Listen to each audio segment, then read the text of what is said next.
Pessoal, vocês nunca se perguntaram por que algumas empresas possuem um montante em caixa superior ao total das suas dívidas, porém elas não zeram as suas dívidas? Vamos entender o motivo no vídeo de hoje.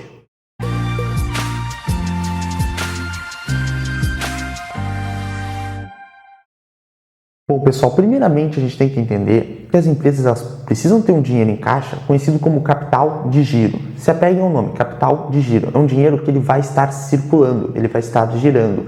É o dinheiro que a empresa precisa ter para conseguir fazer as suas operações no dia a dia, para fazer as compras no dia a dia, para justamente operacionalizar a sua dinâmica econômica. Então ela vai precisar estar comprando produtos para estar fabricando, precisa estar comprando insumos, precisa estar comprando determinados bens na sua cadeia produtiva quase que diariamente para estar operacionalizando, para conseguir fazer o seu bem, o seu serviço final de forma eficiente. Então isso é o capital de giro, é um dinheiro que a empresa precisa saber que tem alta liquidez para ela estar tirando aquele dinheiro para estar custeando as suas operações no dia a dia, basicamente.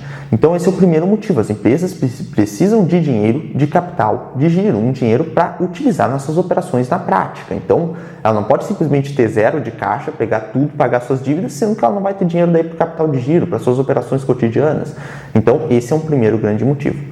O segundo, a gente precisa entender um teorema que está aparecendo na tela de vocês, que é o teorema de Modigliani-Miller. O que esse teorema diz, pessoal? Bom, ele basicamente indica que num cenário onde não existem impostos, não existem tributos, a empresa tomar dívida não necessariamente seria algo que geraria valor ao acionista.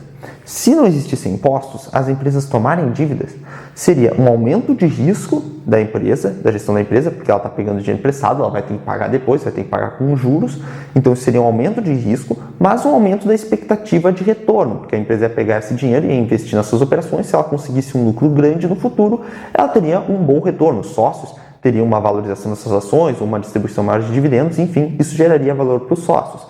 Então, não existindo impostos, se a empresa toma dívida, ela aumenta seu risco, mas pela relação risco-retorno, ela aumenta a expectativa de retorno futura das suas operacionalizações. Porém, pessoal, como existem impostos, a gente vive num cenário onde a tributação ela se faz presente, quando a empresa pega dinheiro emprestado, quando ela toma uma dívida, tudo bem, ela aumenta seu risco, aumenta a sua expectativa de retorno, porém, pegar dívidas, tomar um financiamento, gera valor por si só, mesmo que ela não faça aplicações que vão gerar uma expectativa futura de retorno tão grande. Por quê? Porque quando a empresa toma uma dívida, ela pega dinheiro emprestado, ela pode usar os juros dessa dívida, o custo que ela vai ter pagando os juros dessa determinada dívida, desse determinado empréstimo, ela pode usar esses juros da dívida para abater a base de cálculo do seu imposto. Então, ela vai pagar menos imposto. Então, a empresa tomar dívidas num cenário onde existem impostos gera valor para o acionista automaticamente. Por quê? Porque ao tomar empréstimos, ela contrai uma dívida, com a dívida ela vai ter que pagar os juros dessa dívida. E os juros dessa dívida que ela vai estar pagando pode estar sendo usado para abater a base de cálculo do seu imposto. Então ela vai pagar menos imposto. Então isso por si só já gera valor ao acionista, porque vai ter uma base de cálculo do imposto na empresa que vai ser reduzido justamente com esse custo da dívida, com o custo do serviço da dívida.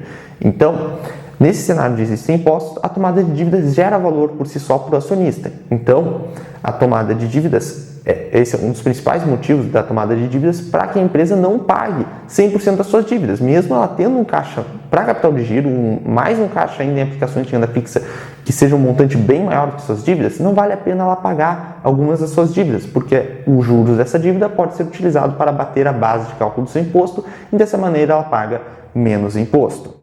Tá bem, pessoal, mas existem alguns indicadores que a gente pode observar que se a empresa pegar muita dívida, isso pode sim se tornar bem prejudicial para ela, mesmo tendo esse abatimento do cálculo, da base de cálculo do imposto. Porque se ela tomar muitas dívidas e isso se torna insustentável, pode ser algo extremamente arriscado para os sócios. Então vamos ver na tela de vocês aí, está aparecendo alguns dos principais indicadores que a gente pode observar nas empresas, que a gente consegue ver se a empresa está com um endividamento saudável ou um endividamento insustentável. O primeiro desses indicadores consiste na dívida bruta sobre o patrimônio líquido da empresa, pessoal. Aqui a gente vai pegar a dívida bruta, toda a dívida que a empresa tem, dividida pelo seu patrimônio líquido. Então, do patrimônio que a empresa possui, do patrimônio líquido dela, quanto a dívida bruta vai estar representando deste patrimônio. Então é isso que esse indicador visa verificar.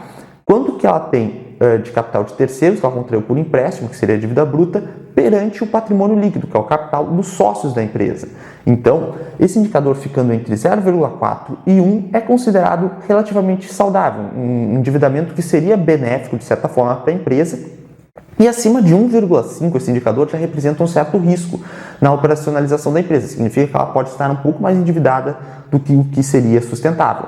Mas isso, pessoal, salientando que varia de empresa para empresa. Algumas empresas de setores que têm uma maior previsibilidade de fluxo de caixa, como por exemplo o setor de energia, essas empresas podem se endividar um pouquinho mais, porque como elas têm uma grande previsibilidade de fluxo de caixa futuro, elas conseguem prever com uma maior certeza quanto que elas vão receber. Se elas conseguem prever com maior certeza o montante, quando e como elas vão receber, elas têm mais certeza de quanto ou como que elas vão conseguir pagar suas dívidas. Então, empresas de maior previsibilidade, como empresas do setor de energia, empresas mais consolidadas, elas podem ter esse indicador um pouquinho acima, mas acima de 1,5 a gente já considera um pouco arriscado. Outro indicador muito importante é o EBIT dividido pelas despesas com juros, que seria o custo da dívida. Pessoal, o EBIT é o resultado operacional da companhia antes dos impostos e dos juros, basicamente. E as despesas com juros é justamente o custo do serviço da dívida.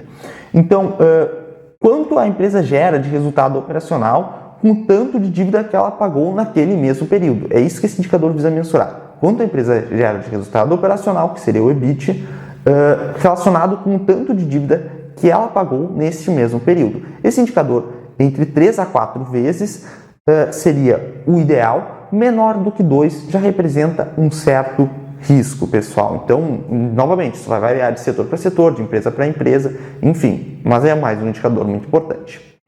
E vamos aqui para o último indicador dessa série, que consiste da dívida líquida dividido pelo EBITDA. O EBITDA é o resultado operacional sem considerar a depreciação e amortização, e a dívida líquida consiste na dívida bruta menos o caixa da empresa. Então, é como se a empresa fosse pegar o caixa dela e pagar a dívida bruta. Isso resulta na dívida líquida, mas é só um cenário hipotético, não significa que a empresa vá fazer. Então, esse indicador ele mostra quantos anos de resultado operacional a empresa teria para zerar suas dívidas, mesmo que ela não vá fazer isso. É só um cenário hipotético que esse indicador visa construir.